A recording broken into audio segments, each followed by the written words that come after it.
এরাম হাত বৎসর কাজিত গোবর্ধনগিরি উৎপারিয়া একে হাতে আসিল ধরি এরাম লীলা করে কাকদিন আসিলে ধরি দেবর সদা মহিকু হবে যেন ধরি। কৃষ্ণ যেতিয়া ভগবান কৃষ্ণই গোবর্ধন পর্বত ধারণ করে গোকুলবাসী হাতরে হাতরে বালক দৃষ্টি করে উদ্ধার করিলে হে নমো নমো ভগবন্ত হেন কৃষ্ণ দেব অদ্ভুত কর্মজার নুবুজন্ত কেব প্রণাম অনন্ত পরমাত্মা নারায়ণ নিস্তার প্রভু পক্ষীর অরণ। হে ভগবন্ত হে কৃষ্ণ হে অদ্ভুত কর্মজার নুবুজন্ত কেব তোমার যে অদ্ভুত কর্ম ইয়াক আমি কোনে বুঝি নাপাও। তুমি অনন্ত পরমাত্মা, তুমি নারায়ণ, তুমি নারায়ণ তুমি অনন্ত, তুমি পরমাত্মা। এর তিনটা বস্তু আমি পাবো, অনন্ত, পরমাত্মা আর নারায়ণ। তিনিওটারে কিন্তু বেলেগ বেলেগ কাম। অনন্ত হচ্ছে ব্রহ্ম, পরমাত্মা আর ভগবান। আমি তিনটা বস্তু জানিব লাগিব, ব্রহ্ম, পরমাত্মা আর ভগবান। এই তিনিওটার দ্বারা আমি তুমি ব্রহ্ম, তুমি পরমাত্মা, তুমি ভগবান। বলে ইয়ার পার্থক্য কি? ব্রহ্মর কাম কি, পরমাত্মার কাম কি আর ভগবানের কাম। এটা সুন্দর উদাহরণ। সূর্য, আমি সূর্যর তাপৰ বিষয়ে জানো। সূৰ্যৰ তাপটো গৰম লাগে, সূৰ্য আমাক পোহৰ দিয়ে, এই কথা আমি জানো। কিছুমানে ভাবিলে নহয় সূৰ্যৰ বহিৰ্ভাগৰ কথাটো মই চাব লাগিব। কোনোবাই আকৌ বহিৰ্ভাগৰ কথা জানে, কোনোবাই আকৌ সূৰ্যৰ গভীৰতাৰ কথা জানে। তিনিটা বেলেগ বেলেগ পাৰ্থক্য। যিসকলে সূৰ্যৰ গভীৰতাৰ বিষয়ে জানে তেওঁ ভগৱানক জানে। অর্থাৎ আমার আপনাদের দরে ভগবান আইসকলে হৈছে ভগবান। আমি যিসকলে ভগবানক মানো, অর্থাৎ আমি সূৰ্যৰ গভীৰতাৰ বিষয়ে জানো। পৰমাত্মা যে সূৰ্যৰ বাহ্যিক কথাটো জানে, ভগবানৰ বহিৰ্ভাগটো আমি কথা জানো। এইটো হৈছে পৰমাত্মা। আৰ সূৰ্যৰ তাপৰ বিষয়ে যে জানে ব্ৰহ্ম, পৰমাত্মা, ভগবান মাজৰ এই তিনিটা বিশাল পাৰ্থক্য। হে প্ৰভু অদ্ভুত কৰ্মজাৰ নুবুজন্ত কেব তোমাৰ কৰ্ম অদ্ভুত, ইয়াক কোনেও বুজিব নোৱাৰে। আৰু সেইকাৰণে ভগৱন্তক কি বুলি কৈছে? কৃষ্ণয়ে কদেৱ দুগৰাহী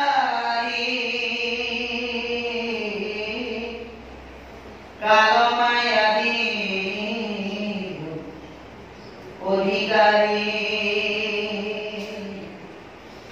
কৃষ্ণ বিনে শ্রেষ্ঠ দেবনা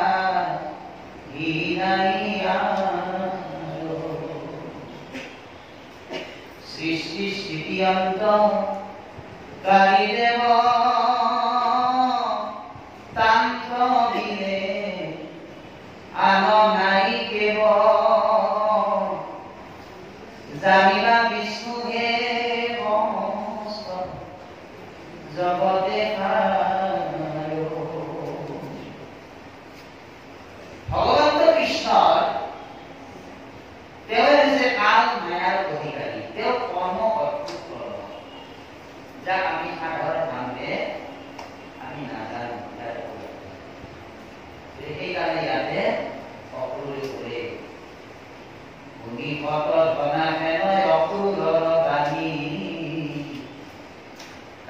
ভাবি লইয়া বাসে সামন্ত কমি অন্তৰ্যামী কৃষ্ণ তাৰ থাকিয়া মনত থুয়াই অন্তমণি আপোনাৰ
চাৰিও বেদৰ চাৰিওফৰ সাৰ পাৰি আনি ব্ৰহ্মাদেৱে থৈলা নাৰায়ণৰ বাণী। এইজন ব্ৰহ্মাই নাৰায়ণ নাম যেতিয়া লৈ আছে, নাৰদে দেখিলে পিতাই নাৰায়ণ নাম লৈছে। তেতিয়া লগে লগে নাৰদে দেউতাকক সুধিলে, পিতা এই নাৰায়ণ নামৰ মহিমা কি? তেতিয়া ব্ৰহ্মাই যেতিয়া ক'বলৈ ধৰিলে, তেতিয়া ক'লে যে সুধিলে যে আপুনি এই নাৰায়ণ বাণী ক'ত পালে? এই নাৰায়ণ নামৰ মহিমা কি? তেতিয়া ব্ৰহ্মাই ক'লে, মই পুত্ৰ ক'ব নোৱাৰিম। তেতিয়া তেওঁ ক'ত গ'ল? কৈলাশ পৰ্বতলৈ গ'ল, শিৱৰ ওচৰলৈ গ'ল। শিৱই নাৰায়ণৰ নাম বাণী মহিমা তেওঁ ক'ব নোৱাৰিলে। শিৱই ৰাম নাম লৈ আছে, ব্ৰহ্মাই নাৰায়ণৰ নাম লৈ আছে, তেওঁ ক'ব নোৱাৰিলে। অৱশেষত তেওঁ দেখা পালে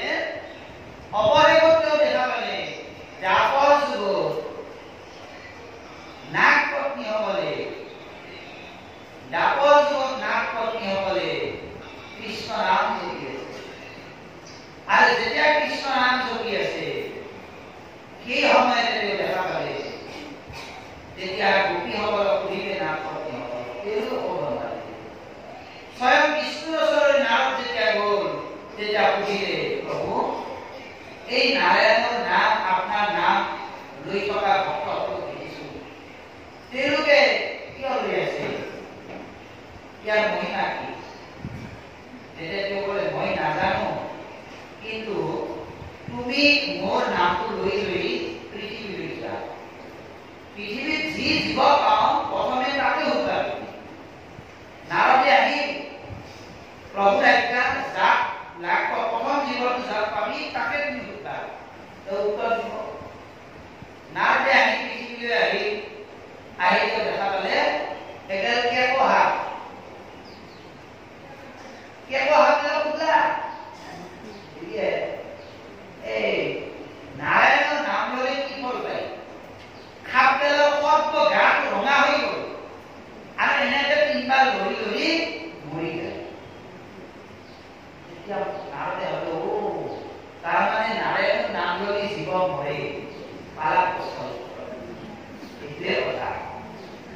প্ৰভু কলে, প্ৰভুটো জীৱন মৰি যায়, বোলে আগতে যোৱা উদাৰ কিবা যাই এঘৰ ধনী মানুহৰ গেট পাইছে, কুকুৰ এটাই দেউ ভেউকে খেদি আহিছে নাৰদ। যেতিয়া কুকুৰটোৱে খেদি আহিছে, তেতিয়া নাৰদে সুধিলে, তই পাছত দেউ ভেউ কৰি প্ৰশ্নৰ উত্তৰ দি, নাৰায়ণৰ নাম ল'লে কি ফল পায়? তিনিবাৰ দেউ ভেউ কৰাৰ পাছত কুকুৰটো মৰি গেল। ইবাৰ নাৰদে আৰু প্ৰভু, মই উত্তৰ এটাই পালো যে নাৰায়ণৰ নাম ল'লে জীৱ মৰে। বোলে নহয়, তুমি আৰু আগলৈ আছো। ইবাৰ যাই এটা গৰু বান্ধি দিছে পাকা। গৰুটো দেখা পাইছে, ইফালে সিফালে যাইছে, একো নাই। গৰুটোৱে নাৰায়ণৰ নাম ল'লে কি ফল পায়? তিনিবাৰ গৰুটোৱে নাৰদৰ চাৰিওফালে ঘূৰি তাতে মৰিল। তেতিয়া কৈছে, প্ৰভু আগবাৰ গৰু গো হত্যা মহাপাপ। বোলে আগে যাচোন, ইবাৰ আগে যাই দেখা পালে এটা ৰাজহৰি আনন্দ উৎসৱ চলি আছে। এজন মানুহ বোলে ৰাজাৰ বহু বছৰ ল'ৰা ছোৱালী নাছিলে, এটা ল'ৰা সন্তান পাইছে, আজি ল'ৰাটো জন্মনি ইমান জীৱ বুলি কিবা যদি কিবা মানুহ ৰাজা চলি মৰবা লাগে, মোৰে বান্ধি আপনি আনাবাল এই বলি নাৰদে আনাবালে কোনোবাই যে আনাবালে নাৰদ প্ৰভু আজ্ঞা নহয়, তুমি যাৱাচোন। প্ৰভু অন্তৰত নিজে গৈ আছে, তেওঁ কৈ আছে, যাৱা তুমি। তেতিয়া তেওঁ আহি তেওঁ যে এই ডিগ্ৰী বিশ্বপত্য সমস্ত ৰাজা খবৰ বিলাক এটা মানুহ হৈছে, মানুহটো কিন্তু ভৰি উঠাই মাটিত নালাগে। মাটিত নালাগে সেনে এটা মানুহ হৈছে, মাটি দেখায়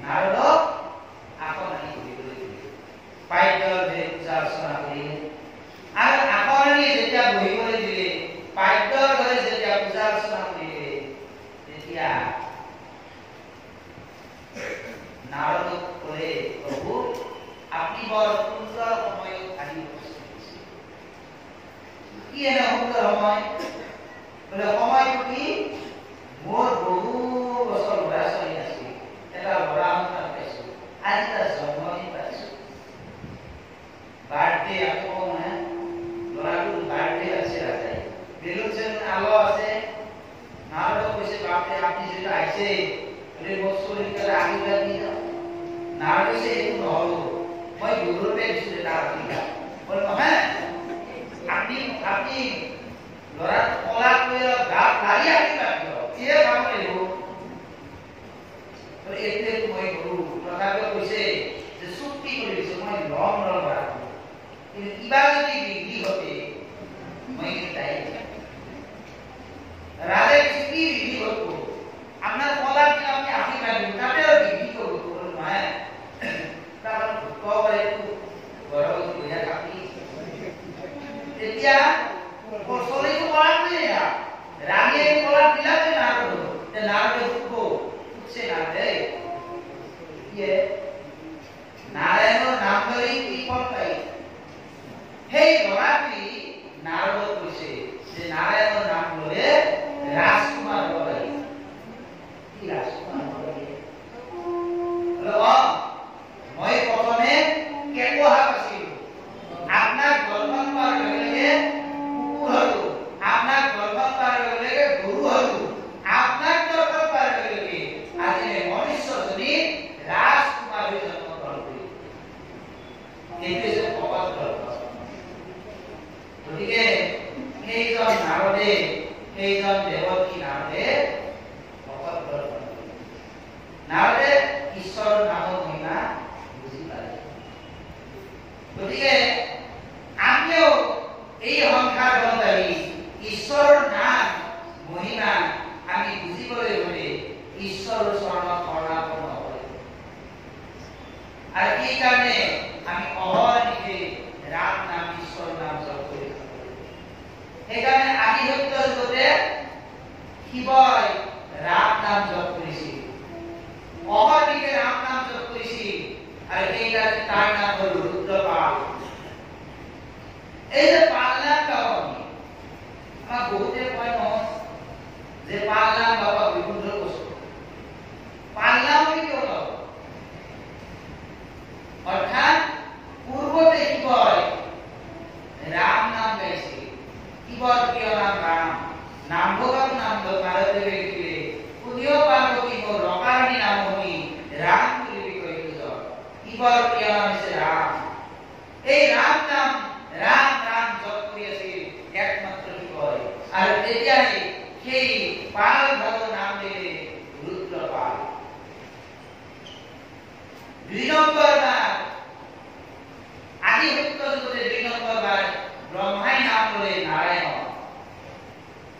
পূৰ্বতে ব্ৰহ্মাই নাৰায়ণ নাম ললে পূৰ্বতে ব্ৰহ্মাই একচিত্তে তিনিবাৰ বেদত বিচাৰি অভিমানী পাইলা সবনে কীৰ্তন মাত্ৰ হব ভগৱতী অল্পতে উপদে গোবিন্দ তেৰৱতী আৰু ইয়ে হৈছে বেদান্তৰ তত্ত্ব আমি যে কওঁ বেদান্ত তত্ত্ব কি বলে বেদান্তৰ তত্ত্ব হৈছে ভাগৱত পূৰ্বতে ব্ৰহ্মাই বেদত এবাৰ নহয় দুবাৰ নহয় চাৰিবাৰ চালে চাই এটা সিদ্ধান্ত দিলে যে শ্ৰৱণ কীৰ্তন সহজ ভক্তি আৰু তেতিয়াই ব্ৰহ্মাই কি কৰিলে যে ব্ৰহ্মা দেৱে চাৰিও বেদ চাৰি অক্ষৰ সাৰ কানি আনি ব্ৰহ্মা দেৱে থৈলা নাৰায়ণ চাৰি বেদৰ পৰা চাৰি অক্ষৰ আনি ব্ৰহ্মাই নাৰায়ণৰ নাম থলে আৰু ইয়ে হৈছে ব্ৰহ্মপাল দ্বিতীয়বাৰ পাল নাম পাতিলে ব্ৰহ্মা কিহে বলে একমাত্ৰ নাৰায়ণ তৃতীয়বাৰ পাল নাম পাতিলে দাপৰ যুগ কোনে পাতিলে বলে কোনে পাতিলে নাগ পত্নী সকল আয়কৰ মন্দিৰ এটা আমি অত্যন্ত তত্ত্ব কথা কৈছো পিছত কম হৈ কথা নাগ পত্নী সকলে কি কৰিলে যেতিয়া ভগৱন্ত কৃষ্ণই সেই কালিয় নাগৰ সৰ্পৰ ওপৰত জপিয়াই জপিয়াই নাচিবলৈ ধৰিলে তেতিয়া নাগ পত্নী সকলে কি কৰিলে বান্ধৱ কৃষ্ণ কালি সৰ্পে ধাৰিও ও মোৰ হৰি হে কি লৈ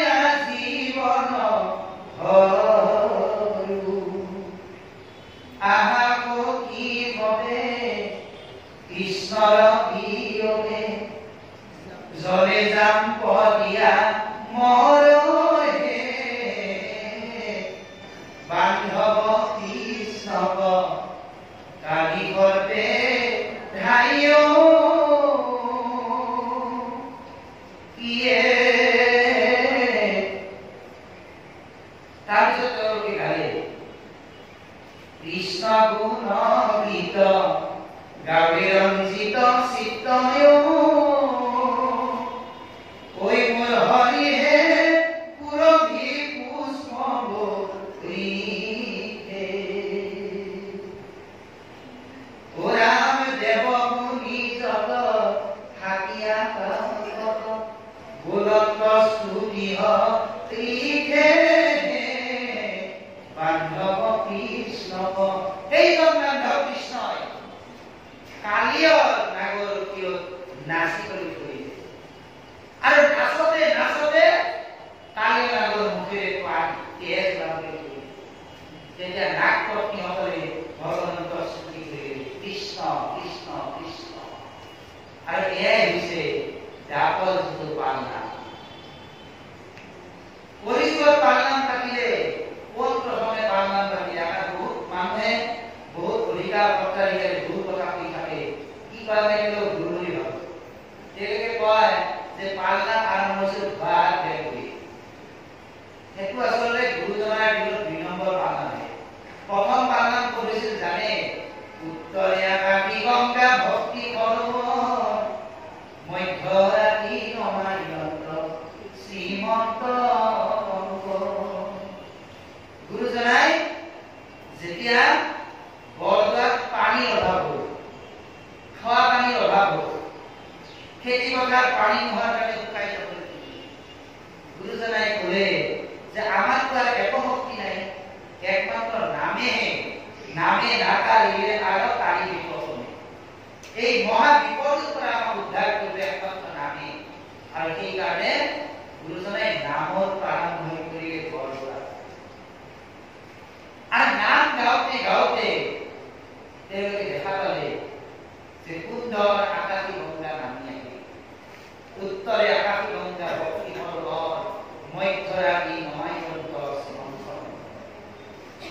আৰু এয়া হৈছে হৰিনাম কিহেৰে গালে তেওঁ বোলে একমাত্ৰ হৰিনামৰ ধ্বনি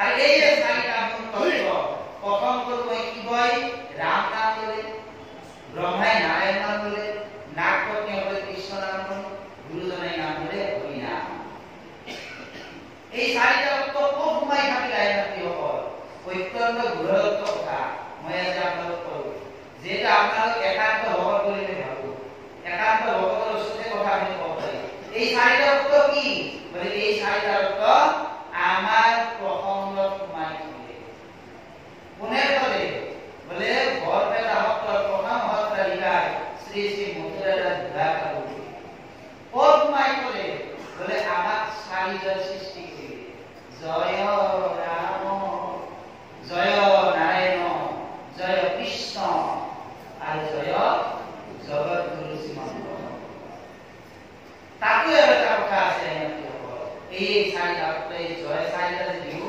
আমাৰ বহুতৰ মনত প্ৰশ্ন হয় যে ৰাম নাম কিয় আৰু হ'ল নাৰায়ণ নাম কিয় পাছত হ'ল কৃষ্ণ নাম আৰু পাছত কিয় হ'ল ইয়াৰ অৰ্থ কি বলে ইয়াৰ অৰ্থ এই চাৰিটাৰ ওপৰত সন্নিবিষ্ট কৰা হৈছে আদি সত্য যোগে কি কয় ৰাম নাম তেতা যোগে ব্ৰহ্মাই নাৰায়ণ নাম ললে দাপৰ যোগে নাগপত্নী হল কৃষ্ণ নাম ললে আৰু কলিযুগত শ্ৰী শংকৰ গুৰুজনাই আদৰ্শ দেখুৱালে হৰিনাম আৰু সেইকাৰণে হৰিনাম বা শ্ৰী শংকৰ গুৰু তাৰ ভিতৰত আৰু এটা কথা আমি অত্যন্ত জানিবলগীয়া কথা আমাৰ কিছু কিছু সত্ৰ যে জয় শ্ৰীমন্ত শংকৰটো নিদিয়ে সেইটো তেওঁলোকক আপোনালোকে ভুল বুলি ভাবে নেকি নহয় ইয়াৰ কাৰণ কি বোলে ইয়াৰ কাৰণ হৈছে শ্ৰী শংকৰ গুৰুজন যেতিয়া বৈকুণ্ঠলৈ গ'ল যোৱাৰ পিছত ভকতৰ মাজত এটা অৰিয়াহৰ সৃষ্টি হ'ল এই ইজনে বোলে মই ধৰ্মগুৰু হ'ম ইজনে বোলে মই ধৰ্মগুৰু হ'ম তেতিয়াই সেই আগাপুৰুষসকলে চাৰি সংহতি সৃষ্টি কৰিলে ব্ৰহ্ম সংহতি ৰামদলে স্থাপন কৰিলে ব্ৰহ্ম সংহতি পুৰুষোত্তম ভাৱে সৃষ্টি কৰিলে পুৰুষ সংহতি মহাপুৰুষ মাধৱদেৱ গুৰুজনাই সৃষ্টি কৰিলে নিকা সংহতি আৰু ভৱানীপ্ৰিয়া গোপালদাই সৃষ্টি কৰিলে কাল সংহতি এই সংহতি অনুযায়ী আচলতে এই চাৰিজনীয়া কথা ব্যৱস্থা কৰা হৈছে শংকৰ স্বৰূপ শ্ৰী শংকৰ গুৰুজনাই হৰি আচলতে কেতিয়াও ভুলকে ক'ব নালাগে যে জয় শ্ৰীমন্ত শংকৰ মেলা হৰি বুলি দিলে আমাক বহুতে জানে জয় ৰাম বোলা, জয় নাৰায়ণ বোলা, জয় কৃষ্ণ বোলা, হৰি বোলা। কিন্তু আমি বহুতে কওঁ যে শ্ৰীমন্ত শংকৰ মেলা মানে ভুলকে ক'লা এইটো ভুল নহয়।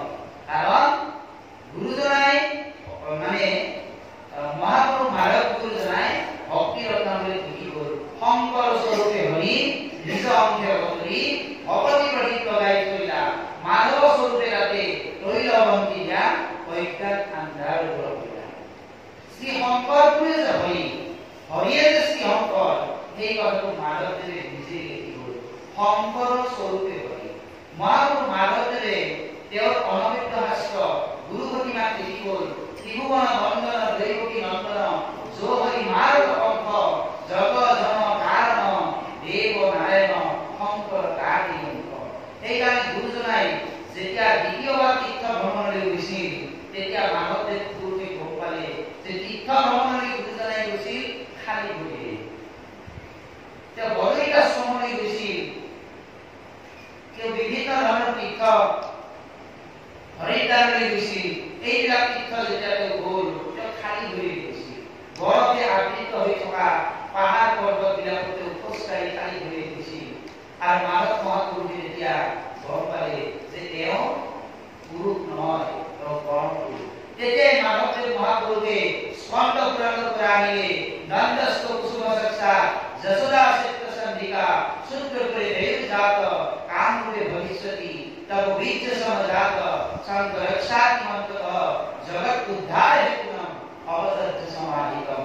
মাধব মহাপুরুষে ভক্তি রত্নাবলী লিখিলে ডাকর জগৎ দৈবকী নন্দন পুরী কুকুম ঘরে কৃষ্ণে শংকৰ স্বৰূপ ধৰিয়া জগৎ উদ্ধাৰ। ডাকৰ যে দৈবকী নন্দন পুৰী শ্ৰী শংকৰ, আর এই শ্রী শংকরে নন্দর রজা নন্দস্থ কুসুম চক্ষা নন্দর কুসুম বিরাটি হইল যশোদা সত্য সন্ধিকা যশোদার অভিজ্ঞ হইলা একই সূত্র করে দৈব জাত কামরূপে ভবিষ্যতি। কামরূপ নামক নগর গুরুজনাই জন্ম গ্রহণ করিলে এই কৃষ্ণই শংকৰ, শংকৰী কৃষ্ণ, এই কথাৰ কোনো ভিন্নতা নাই। আমাৰ মাজত যিখিনি কৰিয়া বুলি আমি ভাবি থাকো কেতিয়াবা যে তেওঁলোকে জয়ধ্বনিটো শংকৰ স্বৰূপে বুলি শংকৰক স্মৃতি জয় বুলি দিলে, হৰি বুলি দিলে, এইটো ভুল ধাৰণা আমি কৰিব নালাগে। একেই সেইকাৰণে মহাপুৰুষ মাধৱদেৱৰ নিকা সন্মতি বৰপেটা সত্ৰ। বৰপেটা সত্ৰত আচলতে শংকৰ গুৰুজনাৰ নামত জয়ধ্বনি নিদিয়ে, তাতে হৰি বুলি নিকা সন্মতি। কিন্তু যিবিলাক পুৰুষমতী সত্ৰ আছে, গুৰুত্তম ঠাকুৰৰ পুৰুষমতী সত্ৰ, এই পুৰুষমতী সত্ৰবিলাকত কিন্তু জয় শ্ৰীমন্ত শংকৰটো দিয়া যায়। এইখিনি আমাৰ পাৰ্থক্য। গতিকে ভবানীপুৰীয়া গোপালতা কাল সন্মতি আৰু নিকা সন্মতি একে। কাল সন্মতিৰ লগত নিকা সন্মতি সংযুক্ত আছে। কাৰণ মহাপুৰুষ মাধৱদেৱৰ ওচৰত পুৰুষীয়া ভাষা শিকিবলৈ আহিছিল গোপালতাই, গুৰু চৰিত্ৰত আছে। গতিকে কাল সন্মতি আৰু নিকা সন্মতিৰ মাজত পাৰ্থক্য নাই। কিন্তু ব্ৰহ্ম সন্মতি আমাতকৈ আৰু বেছি পৃথক। দামোদৰদেৱে স্থাপন কৰা ব্ৰহ্মসন্মতি আৰু পৃথক। গতিকে এই সংহতিৰ যেতিয়া সৃষ্টি হ'ল তেতিয়া আমাৰ প্ৰসংগৰ কাহিনীবিলাক অলপ পৃথক হ'বলৈ ধৰিলে। গতিকে এইখিনিয়ে মূল তত্ত্ব কথা। আপুনি জানে নাজানে ক'বলৈ ডাইৰেক্ট নল'ব দেই। কৃষ্ণ